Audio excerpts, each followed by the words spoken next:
Hey, what's up guys? My name is Andrew. Welcome back to another video. Today we're going to be talking about Andrew Yang's most controversial topic back in the beginning of 2020 during his presidential campaign, and that would be giving every American $1,000, also known as the Freedom Dividend. And the main reason why he proposed this was to compensate for the job loss due to automation like Skynet taking over. That was a joke, by the way. In order to raise money for this proposal, Andrew Yang would implement a 10% value-added tax on goods and services, also known as a VAT. Now, the US is the only country in the OECD that doesn't utilize the VAT tax.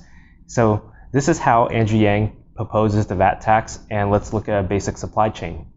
So for this basic example, we have 5 factors. The first one is the Internal Revenue Service. That is the tax collector for the US. The second one is the raw materials provider. Third is the manufacturer. Fourth is the retailer. And fifth is the consumer that wants to buy the couch. And for the sake of this example, we're going to use a 10% VAT. So let's just say the manufacturers buy $50 worth of raw materials from the raw materials provider. On top of that, they would pay a 10% VAT. 10% of $50 is $55.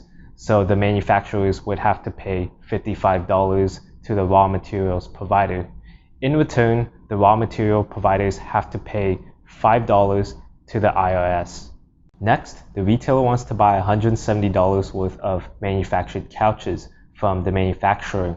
On top of that, they would have to pay a $17 VAT tax, so the retailer would have to pay $187. So here's where it gets a little bit different. Since the IRS already has $5 from the raw materials provider, you would have to subtract $17 by $5 to get $12. And the manufacturer has to pay the $12 to the IRS. Lastly, there are the consumers like you and I that want to buy the couch for $250. On top of that, we would also have to pay a 25 VAT tax, so the grand total would be $275. The extra $25 that the retailer receives is subtracted by 17, since the IRS already has $17. And when you subtract 25 by 17, you get a grand total of $8. So in the end, the retailer pays $8 to the IRS. Notice how much the IRS collects from the VAT tax. They collected a total of $25, which is 10% of $250. And that's basically how the VAT tax works. It's a very intricate and a very detailed tax system. But in today's video, we're not going to be talking about the VAT. Instead, we're going to be taking a deeper look into the investment side of Andrew Yang's proposal. From an investor standpoint, let's see what you can do with $1,000 a month. With that being said, let's get right into the video.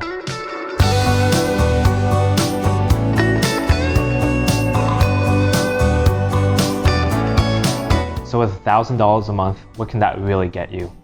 A brand new iPhone 11 Pro? How about 200 mocha cookie crumble frappuccinos from Starbucks? Okay, all seriousness though, how about Supreme's box logo hoodie? Just kidding, that's over your budget. What if I said you could become a multi-millionaire with Andrew Yang's Freedom Dividend through a simple investment strategy? Let's be clear. Not a millionaire, a multi-millionaire. Now, if you look at the historical data from the S&P 500, you can see that the annual return rate on average is 7%, and it's exponential. Your investment will consistently grow at a 7%, taking into account its additional previous growth, meaning that your initial investment will compound as time goes on. Think of compound interest as a snowball effect. When you roll a snowball down a hill, at first it'll only gain a little bit of snow since its surface area isn't as much. But as time goes on and as the snowball begins to get bigger and bigger, it'll begin to track more snow at a higher magnitude. This is the same concept as compound interest, as well as the S&P 500's growth. I actually talked about the concept of compound interest in greater detail in my first video. If you guys want to check that out, I'll leave it in the description below. But as a summary, what you need to know in this video is that you can literally double your investment by just putting your money into the S&P 500 over a time period of just a decade. On top of that, the investment strategy is very simple and very minimal and only requires 2 steps.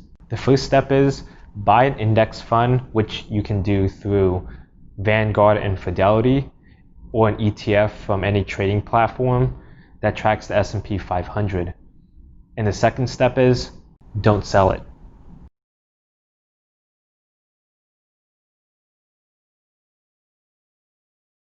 So let's break down Andrew Yang's Freedom Dividend. If you put in $1,000 into the S&P 500 at the beginning of every month, you would have invested $12,000 for the first year. You also would have made $455 on a 7% annual return, because you have to keep in mind that you don't receive $12,000 at once. You receive the money in intervals of 1,000. Now, if you did this for an additional 29 years, you would have invested $360,000, also known as the principal. This money would grow into $1.2 million. And then when you sell it, you also do have to pay taxes. So let's calculate that. In this case, I use Texas as an example based on the US salary average of $56,000. So after calculating all the taxes, you would have to pay about $169,000 in Texas. Now, you would technically still be a millionaire, but the thing is, only by a small bit. But you don't want to be a millionaire, you want to be a multimillionaire, as the title says. So let's ramp it up a little bit. Instead of investing for 30 years, let's do 45 years. So you would put your Freedom Dividend into the S&P 500 for an additional 15 years. So here's where it gets crazy. If you invested your Freedom Dividend for 45 years in the S&P 500, your investment would grow into $3,560,000. Now again, this is before taxes. Let's put it in a tax calculator. A few inches later. So after all the calculations, you would pay about $693,000 in taxes, leaving you with about $2,870,000 before inflation readjustments. So I did take into consideration that this may not seem like the most realistic situation. I think in the most ideal condition, most Americans would use this additional money to pay off any debts that they have, to pay off any bills, to build a cushion for the emergency fund, or maybe even buy something for an occasion.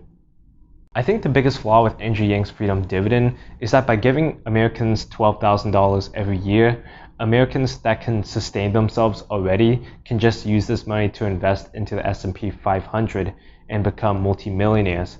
But at the same time, Americans that need this money for basic necessities, for food, rent, and clothing, won't have this chance to put their money into the S&P 500 and invest, thus creating a bigger income gap. Needless to say, while I think Andrew Yang's proposal is well intended, I think the implementation would be financially out of reach. The purpose of this video was to show the power of compound interest and really the significant amount of growth over time. Now, this video wasn't obviously meant to be realistic, but if you were to invest the Freedom Dividend for 45 years, you would, in fact, be a multimillionaire. With that being said, if you guys enjoyed the video, like and comment down below. And if you didn't, leave a dislike. And if you want to see more content like this, please subscribe. If you want 2 free stocks on Webull, link down in the description below. Sign up, create an account, deposit $100, and get 2 free stocks valued up to $1,400 and hook 'em.